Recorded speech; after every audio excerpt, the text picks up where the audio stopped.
Selamat datang di Beetle Channel, semoga kita bahagia. Jangan lupa subscribe, like, komen dan share agar channel ini semakin berkembang.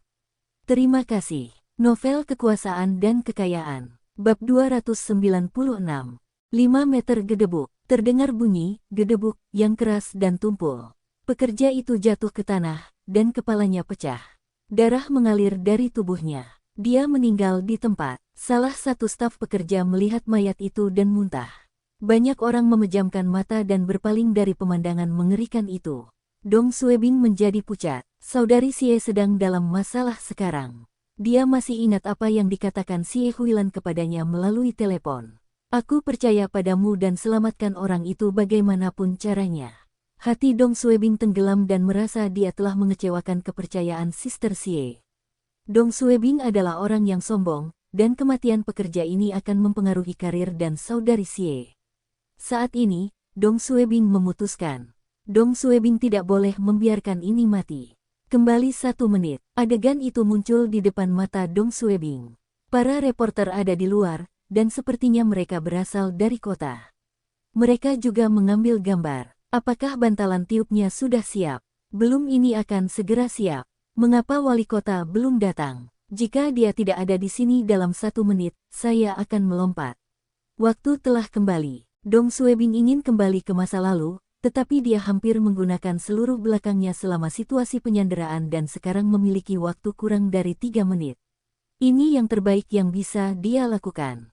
Dong Suebing bisa merasakan angin sepoi-sepoi di ceknya, dan ini adalah tanda hembusan angin yang tiba-tiba. Pekerja itu akan kehilangan keseimbangan dan segera jatuh dari atap. Dong Suebing harus menyelesaikan tugas yang diberikan kepadanya oleh Sister Xie. Dong Suebing berlari ke depan menuju gedung. Huang Li melihat Dong Suebing dan meneriakinya. Ketua Dong, kamu mau pergi kemana? Jangan berdiri di kaki gedung. Itu berbahaya. Tidak ada seorang pun yang berada di kaki gedung, karena semua orang takut pekerja itu terjatuh menimpa mereka. Dong Suebing mengabaikan Huang Li dan melihat ke bantal tiup sambil berlari. Bantalan tiup tersebut terlalu besar dan tebal, dan sudah terlambat bagi petugas pemadam kebakaran untuk membawanya ke tempat pekerja akan mendarat. Selain itu, Dong Suebing tidak memiliki alasan yang sah untuk meminta mereka memindahkan posisi tersebut. Dong Suebing berbalik dan melihat perahu karet itu. Meski perahu karetnya kecil dan tidak cukup tebal, Dong Suebing tidak punya pilihan lain. Hembusan angin muncul tiba-tiba. Banyak orang di belakang Dong Suebing tersentak. Dong Suebing tidak punya waktu untuk melihat ke atas dan berlari membawa perahu karet ke tempat pekerja akan mendarat. 1 langkah, 3 langkah, 5 langkah, 7 langkah. Dia jatuh. Ketua Dong, pergilah. Semua pemimpin dan petugas polisi di tempat kejadian merasa cemas dan tidak mengerti mengapa kepala Dong berlari ke gedung tersebut. Tapi sekarang, semua orang mengerti apa yang Dong Suebing coba lakukan. Mereka melihat Dong Suebing melirik dan melemparkan perahu karet itu ke tanah. Tapi perahunya terlalu kecil, dan kemungkinan pekerjanya mendarat di perahu itu kecil. 10 meter, 8 meter, 5 meter yang mengejutkan semua orang, pekerja itu terjatuh ke arah perahu karet. Setiap orang dapat melihat dari kecepatan dan sudut jatuhnya pekerja tersebut, dan dia akan mendarat tepat di atas perahu karet. Kepala Dong telah meramalkan dengan tepat tempat di mana pekerja itu akan mendarat. Ini sulit dipercaya. Namun kini, ada masalah lain. Perahu karet tersebut tidak cukup tebal untuk menahan kekuatan pekerja yang terjatuh dari lantai 7, dan dia akan tetap mati akibat benturan tersebut. Pekerja itu berteriak ketika dia jatuh, dan dia semakin dekat ke perahu karet di tanah. Sekarang, Dong Suebing sangat dihormati di keamanan publik, dan semua petugas menghormatinya. Saat semua orang melihat Dong Suebing dalam bahaya, mereka semua menjadi khawatir. Ketua Dong, pergi dari sana. Ya, sudah terlambat untuk menyelamatkannya. Pergilah, dan jangan biarkan dia menimpamu. Hati-hati. Para petugas berteriak kepada Dong Suebing pada saat yang sama, dan dalam sepersekian detik, pekerja itu sudah berada tepat di depannya. Dong Suebing mengutuk dalam hatinya. Menghindari. Jika dia mengelak, pekerja itu pasti akan mati, dan saudari Xie akan mendapat masalah. Dong Suebing tidak tahu apa dampaknya terhadap reputasi Sister Xie, tapi apapun yang terjadi, dia akan mempertaruhkan segalanya untuk mencegah hal ini terjadi. Dong Suebing hanya bisa mencoba peruntungannya, dan dia masih memiliki waktu kembali lebih dari 1 menit. Yang mengejutkan semua orang, Dong Suebing mengulurkan kedua tangannya ke arah langit. Dia perlu menghentikan kejatuhan pekerja dan mengurangi gaya pada perahu karet. Dengan cara ini, perahu dapat menahan benturan tersebut. Semua orang menarik napas dalam-dalam saat mereka memahami apa yang coba dilakukan Kepala Dong. Apakah Kepala Dong ingin menangkap seseorang yang jatuh dari lantai 7 dengan tangannya? Apakah dia gila? Cao Supeng dan para pemimpin lainnya tercengang. Mereka bertanya-tanya mengapa Dong Suebing mempertaruhkan nyawanya untuk melakukan ini. Apakah dia melakukan ini untuk mendapatkan poin politik bagi dirinya sendiri? Memang, jika Dong Suebing dapat menyelamatkan nyawa pria itu, dan membantu pemerintah kabupaten dan wali kota menyelesaikan insiden ini, setidaknya itu akan menjadi prestasi kelas 3. Tapi satu kesalahan, Anda mungkin terbunuh. Ketua Dong orang gila. Apakah dinas pemerintah masih memiliki orang yang berani mempertaruhkan nyawanya? Semua orang tahu Kepala Dong berani, tapi tidak ada yang mengira dia begitu berani. Hanya Sekretaris Komite Politik dan Hukum Huang Li yang mengetahui hubungan Dong Suebing dengan Xie Huilan, dan dia dapat memahami mengapa dia melakukan ini.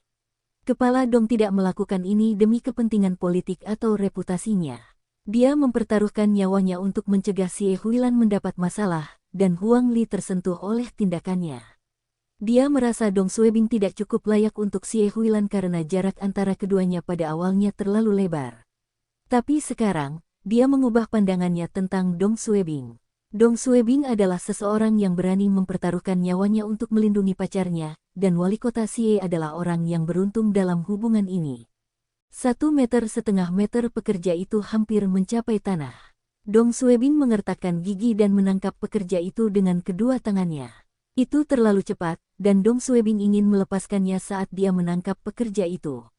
Namun sebelum Dong Suebing sempat berkedip, pekerja tersebut mendarat di lengan Dong Suebing, dan dampaknya menarik Dong Suebing ke atas perahu karet. Ledakan. Perahu karet tersebut tidak dapat menahan G-force dan meledak. Kepala pekerja itu membentur tanah dan mati di tempat lagi, dan lengan Dong Suebing terjatuh. Dong Suebing hampir pingsan karena kesakitan. Sial. Kembali 3 detik. Waktu kembali. 1,5 meter tubuh pekerja itu kembali ke udara. Dong Suebing memanfaatkan kesempatan ini dengan menggunakan kakinya untuk mengatur posisi perahu karet dan mengangkat lengan kanannya sedikit lebih tinggi. Dengan cara ini, Dong Suebing akan memegang kaki pekerja terlebih dahulu dan mengubah pusat gravitasi ke arah belakang untuk mencegah kepalanya mendarat di tanah terlebih dahulu. Setelah itu, tangan kiri Dong Suebing menangkap punggung pekerja itu dan berteriak kesakitan. Dia mencoba yang terbaik untuk memperlambat jatuhnya pekerja tersebut. Ledakan. Perahu karet itu kembali meledak. Posisinya tidak tepat. Meskipun pekerja tersebut tidak mendarat dengan kepala terlebih dahulu kali ini, setelah mendarat di pundaknya, kepalanya masih membentur tanah dan mati lagi. Kembali 3 detik. 1 kali, 2 kali, 3 kali, 4 kali Dong Suebing menanggung rasa sakitnya, dan dia akhirnya berhasil ketika dia hampir menghabiskan belakangnya. Ia berhasil mengatur posisi jatuh pekerja tersebut dan membiarkan pantatnya mendarat di atas perahu karet terlebih dahulu. Ledakan. Perahu karet itu meledak, dan Dong Suebing dengan cepat bergerak mundur, menarik tangannya dari bawah pekerja itu, dan jatuh telentang. Arg! Pekerja itu menjerit kesakitan. Pekerja itu belum mati. Kali ini, pekerja tersebut masih hidup. Dong Suebing menghela napas lega dan pingsan. Ketua Dong. Rumah Sakit Rakyat Kabupaten. Ortopedi, bangsal tunggal. Ketika Dong Suebing sadar kembali, dia menyadari bahwa dia ada di rumah sakit. Dia mencoba untuk duduk tegak, tetapi ketika dia mendorong dirinya dengan tangan ke tempat tidur, dia merasakan sakit yang luar biasa di kedua tangan dan lengannya. Dia menyadari dia tidak bisa menggerakkan kedua lengannya dari bahu, dan bahunya dibalut dengan kuat. Sepertinya dia telah dirawat oleh dokter. Bersambung. Terima kasih telah menyaksikan dan mendukung channel ini.